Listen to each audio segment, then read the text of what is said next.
es algo precioso. Y es una de las cosas que no debemos descuidar, lo que es la oración.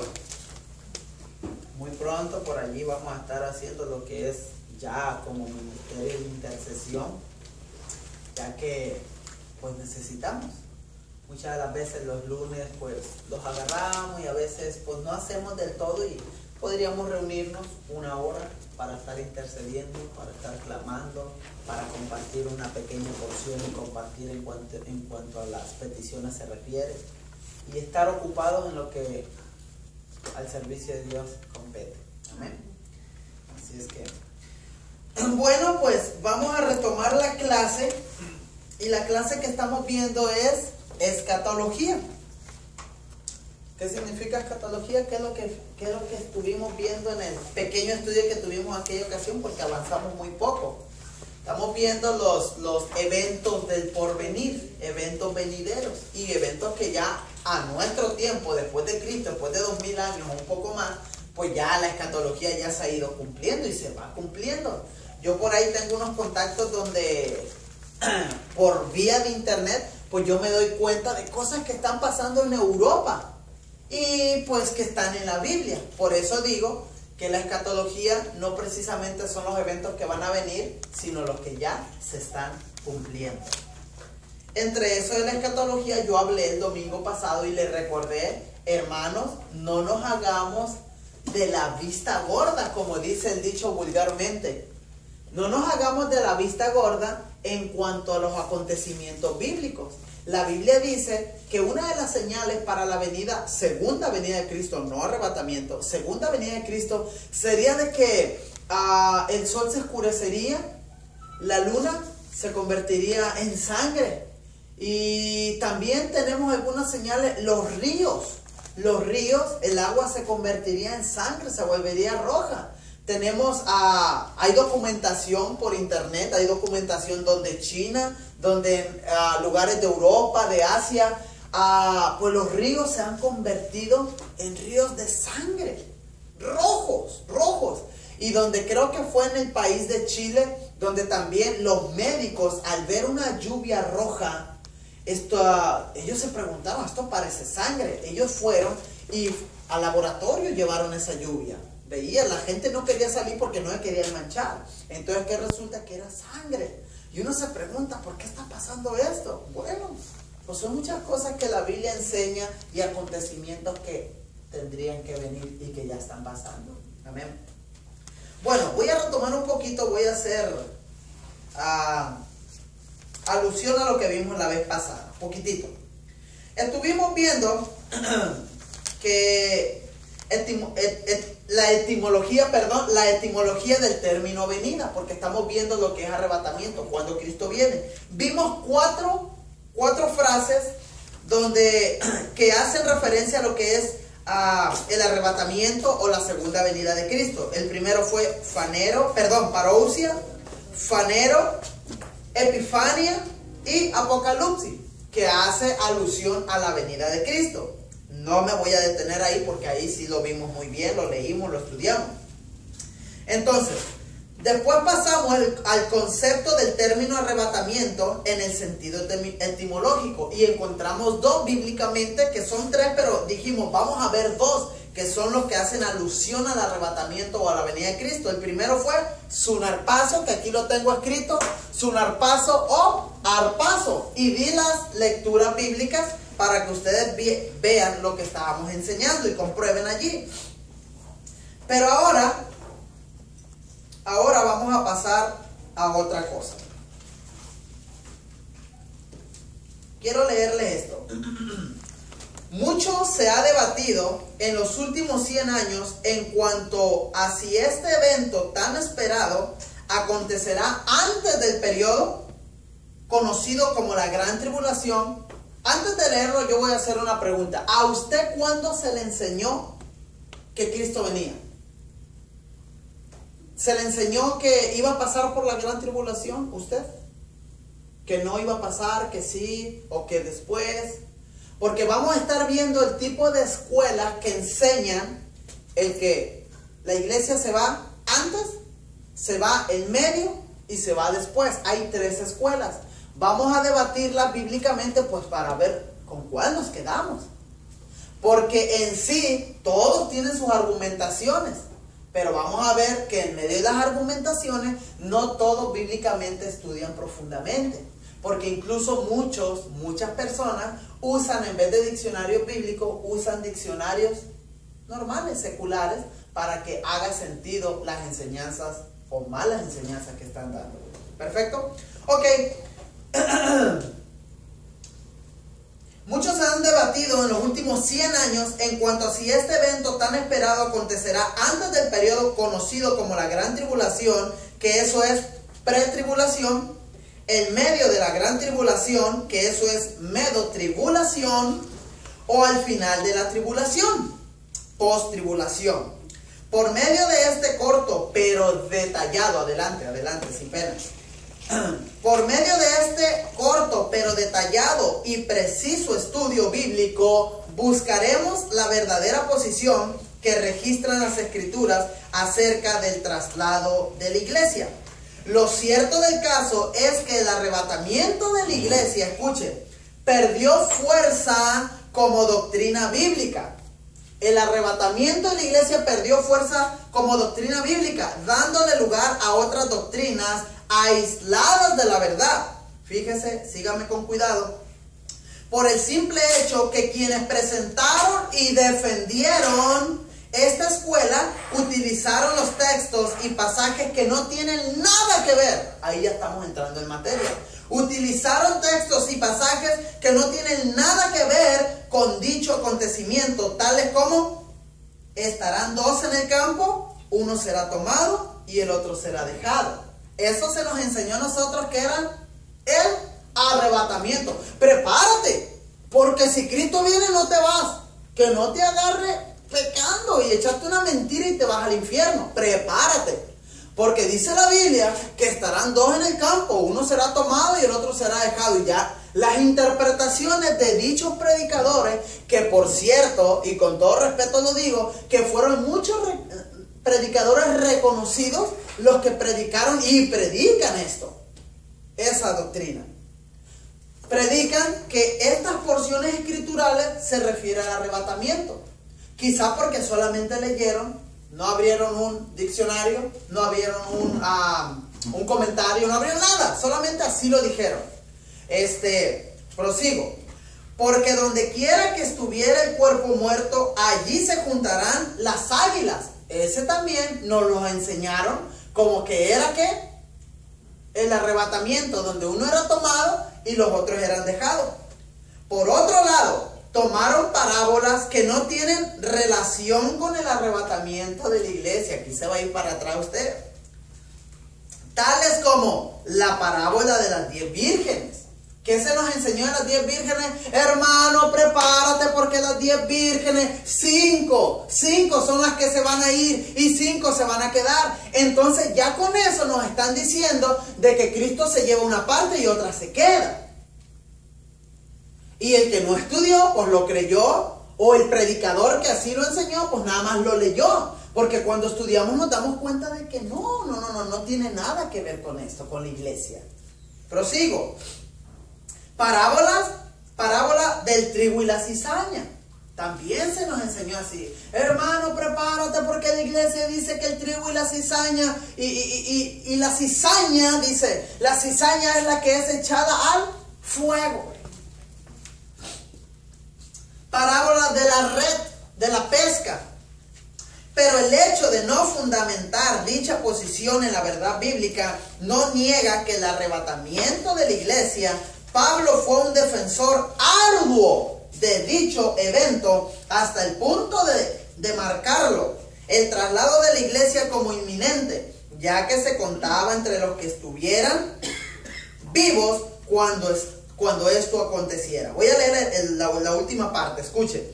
El tema de la escatología en cuanto al arrebatamiento, por tener varias posiciones desde el punto de vista teológico, es complejo. ¿Qué es algo complejo? Algo medio que no se entiende del todo muy fácil, ¿ok? En este estudio por ética vamos a presentar las diferentes escuelas y posiciones.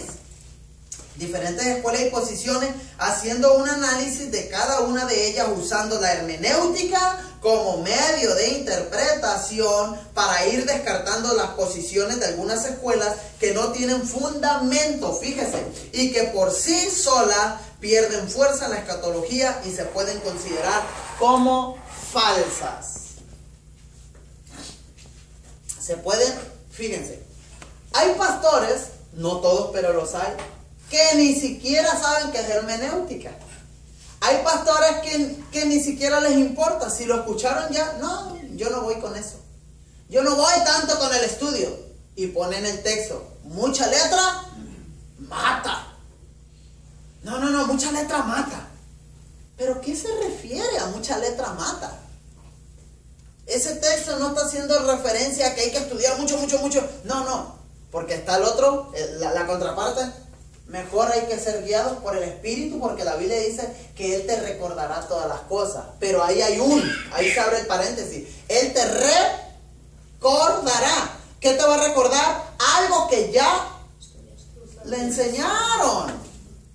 Algo que ya le enseñaron. Entonces cuando dice, la mucha letra pues mata, se refiere a la ley. La letra, o sea, la ley mata. ¿Por qué? Porque si uno no cumplía la ley, la misma ley traía juicio contra el ser humano, contra la persona que no cumplía la ley. La letra mata. Y eso es lo que hacía. El que no cumplía la ley, ¿qué le pasó a aquella mujer que fue encontrada en adulterio?